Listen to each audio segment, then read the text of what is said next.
Hey guys, what's up? Darcy here at Six Strings Nine Lives, back from a little bit of time off.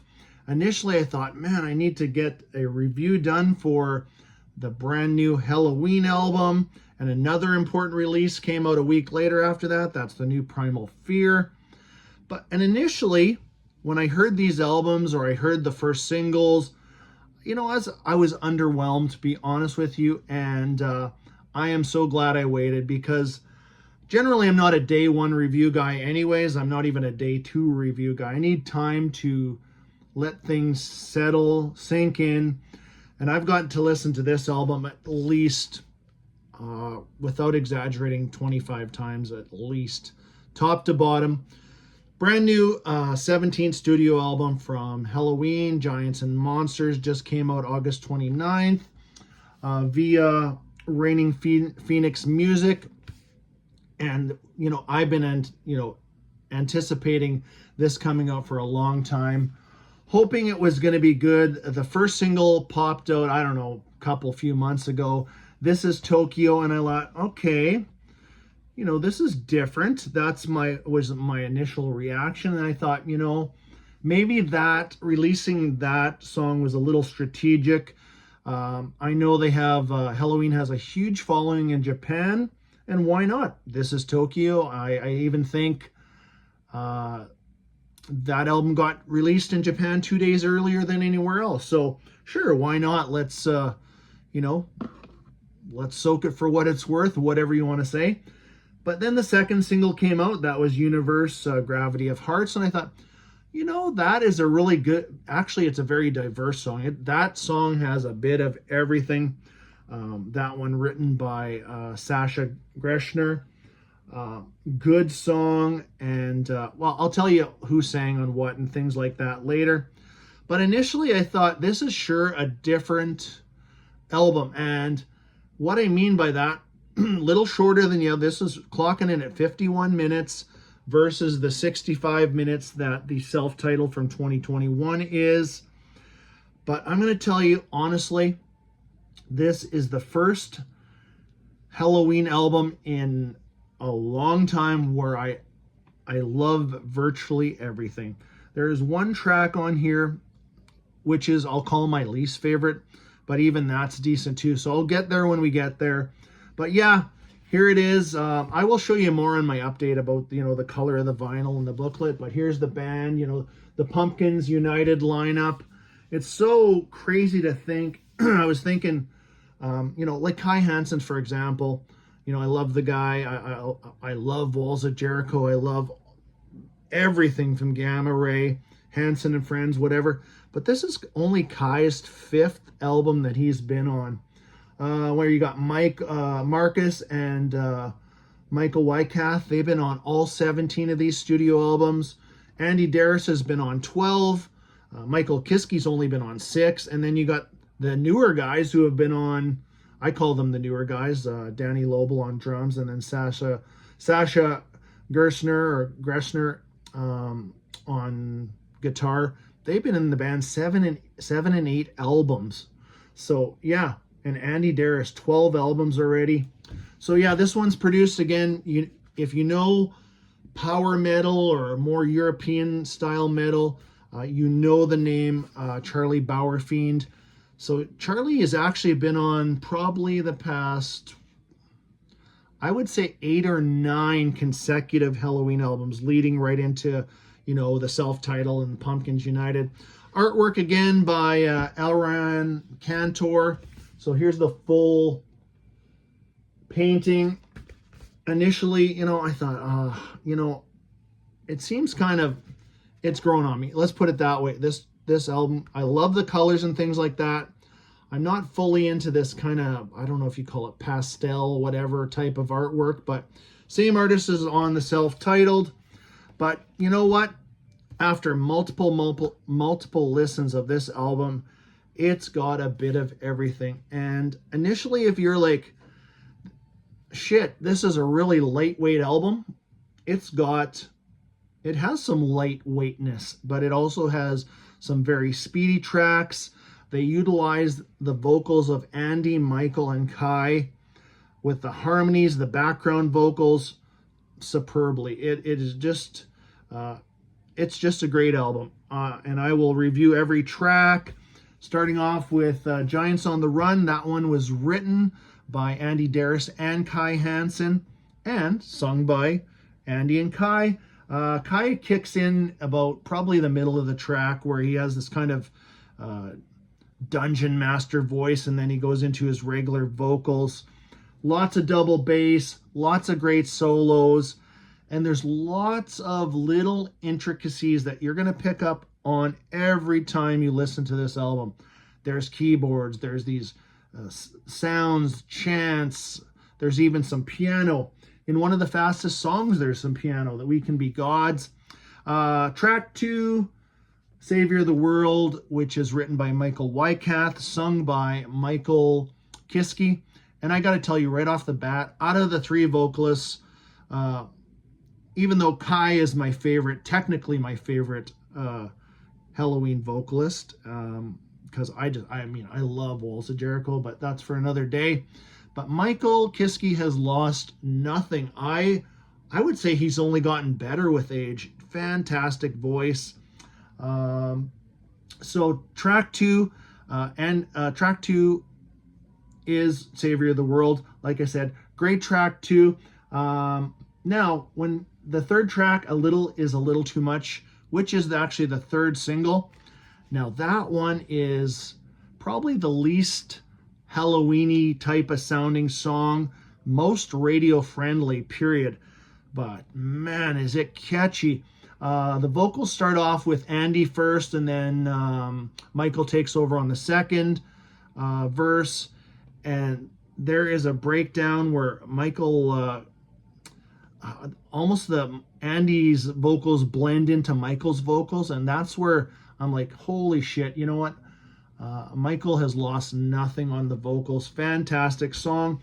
So yeah, that one is, really reminded me of the 80s, to be honest with you. There's some sprinkled throughout here is I've heard people complain about the production and shit like that, but I mean, Charlie's been behind the twiddling the knobs here for 10 albums. I mean, production, whatever, get over it. But what was I going to tell you? A little is a little too much. Really reminds me of some 80s stuff. There's even some guitar synth type of sounding stuff. Lots of dual leads in here that would remind me of mid to late 80s, like metal, like Downing and Tipton, right around the Ram It Down era. That sound, especially in the solos, the guitars do sound synthy at times, which it fits here. Because the one thing I will not bitch about as a band, did I want a samey album as that? No, I didn't. What was I really expecting initially? I couldn't tell you. But this one, like I said, 10 tracks, 51 minutes. I've listened to this a shit ton. Fantastic.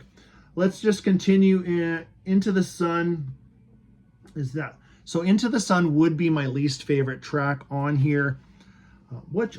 Actually I skipped one. We Can Be Gods, that's a Kai Hansen track, and you can just feel like anything that Kai writes is generally more of a speedy number, but that one actually has a little bit of piano in there. But that track, they definitely utilize all 3 of the guys. That kicks off with who opens up that one? Well, it's an opening riff, then there's a scream, then just straight double bass, and then Michael Kiske starts it off. And then the pre-chorus is a kind of a trade-off between Andy, Kai, and then the second time around it's Kai, Andy, so it's pretty cool. Into the Sun, that would be my least favorite track on here. Not that it's shit, but it's a little, I don't know, maybe a little sappy, whatever you want to call it. And I wrote a couple bullet points so I wouldn't forget here where I am. Michael and Andy, it's basically a power ballad duet is what it is. It's shorter. It's only 3 minutes and 39 seconds, so it's not a, it's not a lot. Next up, This Is Tokyo, which if I did touch on it already. I thought it was a bit of a strange choice for the first single, but definitely is growing on me. And then the second single released, which is Universe Gravity for Hearts, which is a Sasha Gressner written song. That one, yeah, it has everything. And it has, where did we write down? What was I going to tell you? That one has that, the breakdown in the middle is that typical Halloween chanty stuff that was in, both Keepers albums, stuff like that. And I think you'll feel like, you know what, that is a true Halloween song right there. And then into one of my sleeper favorite track on here, I should say one of my favorite tracks on here is Hand of God, also written by Sasha, sung by Andy Darris. I don't know. There's just something about that song. It starts off, there's a few tracks on here that start off, either like a keyboardy sound into a riff. Andy sounds great on Hand of God. Let me know. Let me know in the comments what some of your favorite tracks are too. Under the Moonlight, that is written by Michael Wycath. That is a very Halloween-y song. If that's, we're making up our own words here, but Michael on vocals, fantastic, and lots of, harmonies. Everybody's jumping in here and there. You can definitely hear Andy sprinkled on the ones that he's not lead vocals. You definitely in the chorus, things like that. And then Majestic wraps this up. On the vinyl, though, there is a bonus track, which we won't count.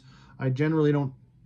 I prefer they're not even on here. So on the CD, I don't think it's on the CD version. We'll wait and see. But to wrap up the true album is Majestic, written by Kai Hansen. I'm not sure if anybody knows, is that a leftover track from Gamma Ray? Because they did have an album called Majestic, but they never had a title track on that album called Majestic. So you never know. Maybe it was.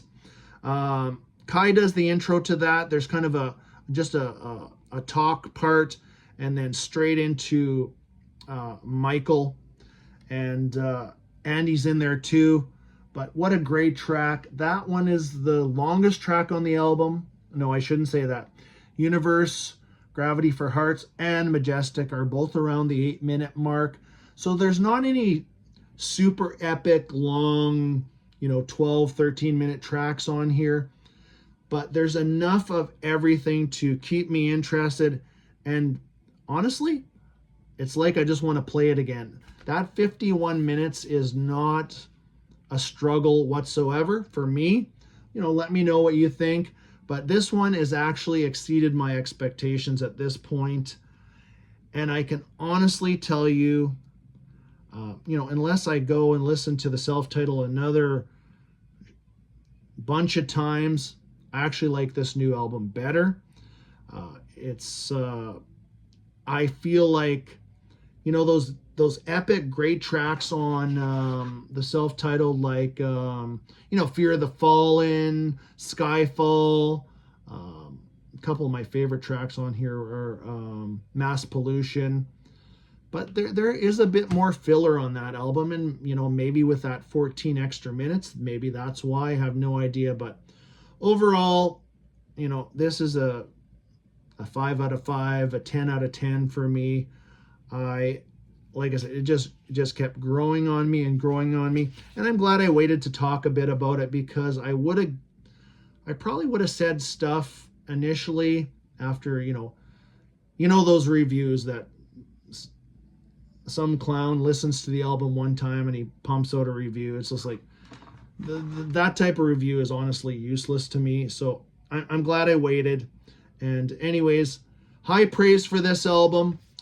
If you are interested in anything to do with the brand new Primal Fear Domination, I've listened to that one, not quite as much as this one, but I've listened to it a lot.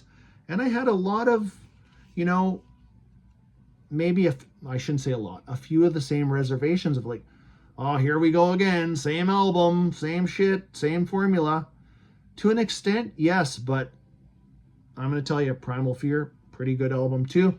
Let me know if you want to know some more thoughts about that. But In the meantime, if you just shut this down initially because, oh, I don't know, it's too lightweight, it's too this, it's too that, give it another shot and it might grow on you. But hope that's helpful. Hope you enjoyed this one. Until next time, stay heavy.